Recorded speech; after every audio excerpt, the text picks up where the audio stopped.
उत्तर कन्नड़ा जिले में गोकर्ण आता है। और गोकर्ण जो है वो प्रसिद्ध है बहुत ही प्राचीन मंदिरों के लिए। यहाँ पे बहुत सारे प्राचीन मंदिर हैं और उसमें से ही एक है महाबलेश्वर मंदिर। महाबलेश्वर मंदिर में बहुत पुराना, लगभग 1500 साल पुराना ग्रेनाइट से बना हुआ शिवलिंग है और उसका महत्व उतना ही है जितना काशी का शिवलिंग का महत्व है।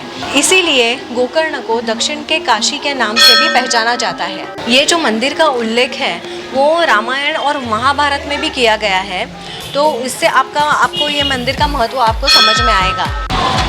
अगर आपको दर्शन लेने हैं तो आपको या तो साड़ी या चूड़ीदार पहनना पड़ता है और अगर आदमियों को पंचा पहनना पड़ता है। तो आज के मेरे इस वीडियो से जानिए गोकर्ण क्षेत्र का महिमा।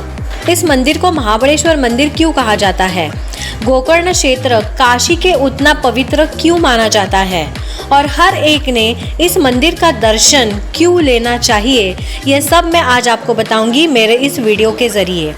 तो चलिए समझते हैं गोकर्ण क्षेत्र की कहानी। मेरी जुबानी। मुर्डेश्वर मंदिर में जो बड़ा सा शिव स्टैचू है उसके नीचे भू कैलासा केव है। वहाँ पे वो केव में शो के ज़रिए गोकर्ण की पूरी कहानी हमें बताई गई है। तो चलिए इस केव में जो शो है उस जरिए जानते हैं गोकर्ण के महाबलेश्वर मंदिर की कहानी।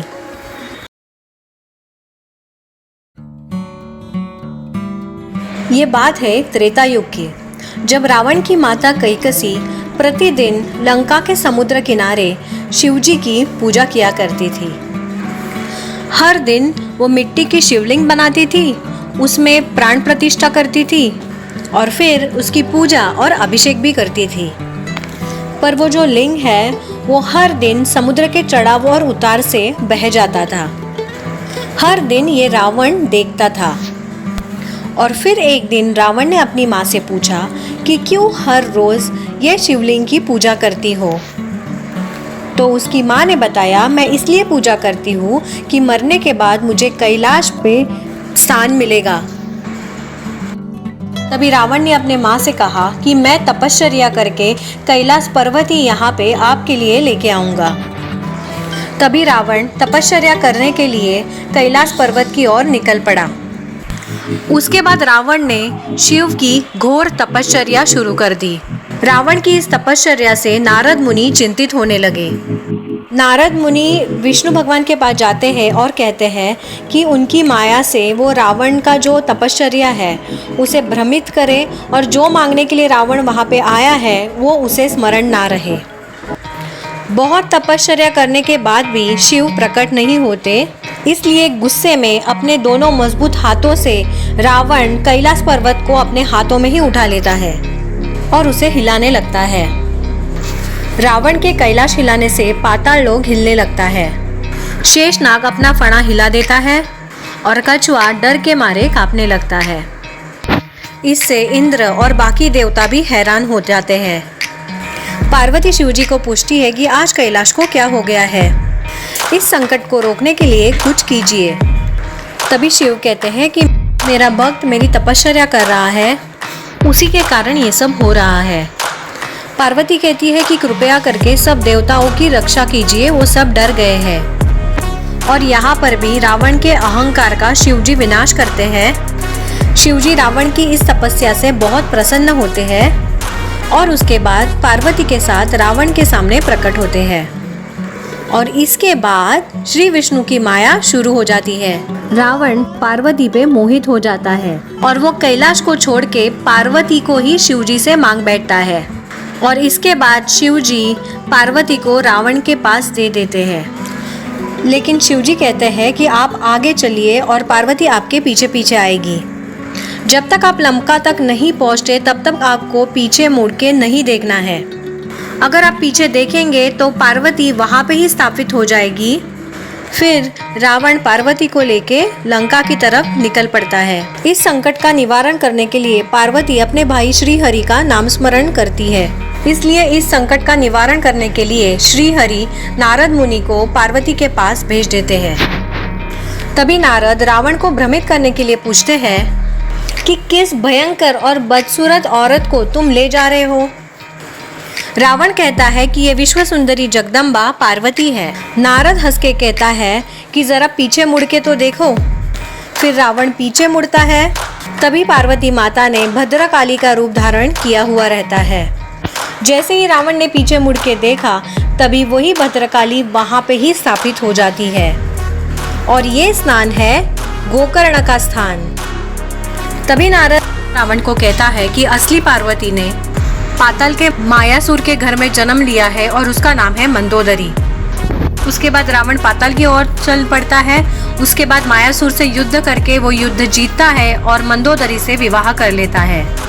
शादी करने के बाद वो मंदोदरी को लंका में लेके आता है।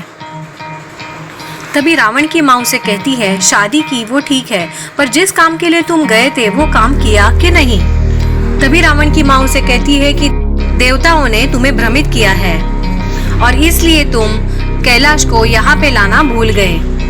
अब अगली बार जब तुम जाओगे तो अपने लक्ष्य को हासिल करके ही वापस लौटना।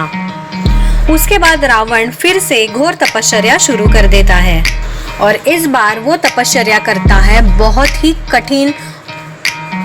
शिवजी को पता रहता है कि रावण क्या मांगने वाला है और इसीलिए शिवजी उसके सामने प्रकट नहीं होते। इतनी तपश्चर्या करने के बाद भी भोलेनाथ जब प्रकट नहीं होते तो वो एक एक करके अपना सर काटना शुरू कर देता है और भोलेनाथ के सामने अर्पण कर देता है। ये देख के भोलेनाथ को रहा नहीं जाता और वो उसके सामने प्रकट हो जाते हैं और रावण को वर मांगने के लिए कहते हैं। वो कहता है कि उसको अपनी माता के लिए कैलाश पर्वत चाहिए ताकि उसे मरने के बाद कैलाश हासिल हो। तभी शिवजी कहते हैं कि उसके लिए कैलाश पर्वत ले जाने की कोई ज़रूरत नहीं। उनकी आत्मा से एक शिवलिंग, जिसे आत्मलिंग कहते हैं, उसे वो निकाल देते हैं और रावण को दे देते हैं और कहते हैं कि ये साक्षात शिव के ही समान है। की पूजा करने से आप साक्षात शिव का आशीर्वाद पाओगे। उसके साथ साथ ये भी शिवजी रावण को कहते हैं कि लंका पहुंचने तक ये आत्मलिंग कहाँ पे भी नीचे मत रखना। अगर रावण ने लंका पहुंचने के पहले वो लिंग कहाँ पे भी नीचे रख दिया तो वो वहाँ पे ही स्थापित हो जाएगा और वापस उसे वो नहीं उठा पाएगा। प्रसन्न होकर रावण लंका की तरफ निकल पड़ता है। इसके बाद देवता बहुत परेशान हो जाते हैं क्योंकि अगर रावण ये आत्मलिंग ले जाता है तो बहुत ही वो शक्तिशाली हो जाएगा और उसे हराना मुश्किल हो जाएगा। इसका निवारण करने के लिए नारद मुनि श्री गणेश जी के पास आते हैं। गणेश जी इस संकट का निवारण करने के लिए तैयार हो जाते हैं। आत्मलिंग लेके रावण गोकर्ण में पहुंचता है। तभी गणेश जी एक बालक के रूप में अपनी लीला करते हैं। तभी विष्णु भगवान अपने सुदर्शन चक्र से सूरज को ढक देते हैं। तभी रावण को लगता है कि सूर्यास्त हो गया है और अभी संध्या वंदना करने का समय हो गया है। तभी रावण श्री बाल रूप गणेश को देखते हैं और उसे कहते हैं कि मैं समुद्र में संध्या वंदना करने जा रहा हूँ। ये आत्मलिंग हाथ में पकड़ के रखना, इसे नीचे जरा भी मत रखना। तभी बाल रूपी गणेश जी कहते हैं कि यह आत्मलिंग भारी होने के कारण ज़्यादा देर तक मेरे से उठाया नहीं जाएगा। मैं 3 बार आपको पुकारूंगा, अगर 3 बार तक आप नहीं आएंगे तो मैं इसे नीचे रख दूंगा। फिर रावण संध्या वंदना करने के लिए समुद्र की तरफ निकल पड़ता है और तभी गणेश जी अपनी लीला करनी शुरू कर देते हैं। 3 बार वो रावण को पुकारते हैं और रावण नहीं आता, इसीलिए वो आत्मलिंग नीचे रख देते हैं। से रावण इशारा करता है कि वो आत्मलिंग को नीचे मत रखो, फिर भी गणेश जी वो नीचे रख देते हैं और जैसे ही गणेश जी वो आत्मलिंग नीचे रखते हैं, सभी देवताएं ऊपर से फूलों की वर्षा करते हैं। तभी रावण समझ जाता है कि ये काम देवताओं ने ही किया हुआ है। तभी रावण आके बाल रूपी गणेश जी को जोर से पकड़ते हैं और उनके सर पे चोट पहुंचाते हैं। इसीलिए जो गणपति मंदिर गोकर्ण में है उनके सर में चोट है। आप देख सकते हैं वो खड्डा है। मैंने मेरे लास्ट वीडियो में आपके साथ गणपति मंदिर गोकर्ण का शेयर किया था, वो वीडियो आप वो देख लीजिए। तो इसी वजह से वो खड्डा, वो प्रहार गणेश जी की मूर्ति पे है। के प्रहार से व्यथित गणेश जी वहाँ से 40 पद दूर जाके खड़े हो गए। इसलिए आप गोकर्ण में देख सकते हो कि महाबलेश्वर मंदिर से थोड़ी ही दूर पर गणेश जी का मंदिर है। उसके बाद शिव जी ने प्रकट होकर गणेश जी को आश्वासन और वरदान दिया कि तुम्हारे दर्शन किए बिना अगर कोई मेरा दर्शन या पूजा करेगा तो उसे उसका पुण्य बल नहीं प्राप्त होगा। और अगर आप देखेंगे तो इसीलिए ये जो गणपति मंदिर है गोकर्ण का, वहाँ पे गणेश जी की खड़ी मूर्ति है। उसके बाद रावण को बहुत गुस्सा आता है और जोर से रावण वो आत्मलिंग को उठाने की कोशिश करता है, लेकिन वो उठा नहीं पाता। वो आत्मलिंग उखाड़ने की भी कोशिश करता है और वो आत्मलिंग उखाड़ते उखाड़ते वो आत्मलिंग का आकार गाय की कान की तरह हो जाता है और इसीलिए ये क्षेत्र को गोकर्ण नाम रखा गया। गो यानी गाय और कर्ण मतलब कान। रावण ने अपनी इतनी सारी शक्ति लगाई, फिर भी वो आत्मलिंग को उठा नहीं पाया और इसीलिए ये लिंग को महाबल का किताब दिया गया है और इसीलिए आत्मलिंग के ये मंदिर को महाबलेश्वर मंदिर कहा जाता है। अभी समझे आप कि गोकर्ण के ये महाबलेश्वर मंदिर को महाबलेश्वर नाम से क्यों जाना जाता है। रावण ने आत्मलिंग की सारी सामग्री जो आत्मलिंग को ढके हुई थी यहाँ वहाँ फेंकना चालू कर दिया। उस लिंग की डब्बियाँ, ढक्कन, धागा और कपड़ा अलग अलग जगह पे रावण गुस्से में फेंक देता है। ये सामग्री अलग अलग जगह पे जाके गिर जाती है और वहाँ पे 4 अलग अलग लिंग स्थापित होते हैं। क्या आपको पता है कि ये सामग्री कौन से 4 जगह पे जा गिरी और वहाँ पे लिंग स्थापित हुए? गोकर्ण महाबलेश्वर जो मंदिर है वो मुख्य लिंग है।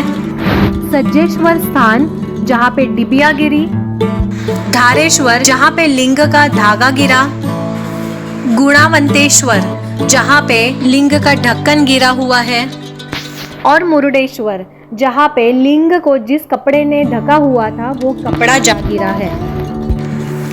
और फिर शिव पार्वती अन्य देवताओं के साथ इन्हीं 500 क्षेत्र में आते हैं और उन्हें पंच क्षेत्र नाम देते हैं। तो ये थी कहानी।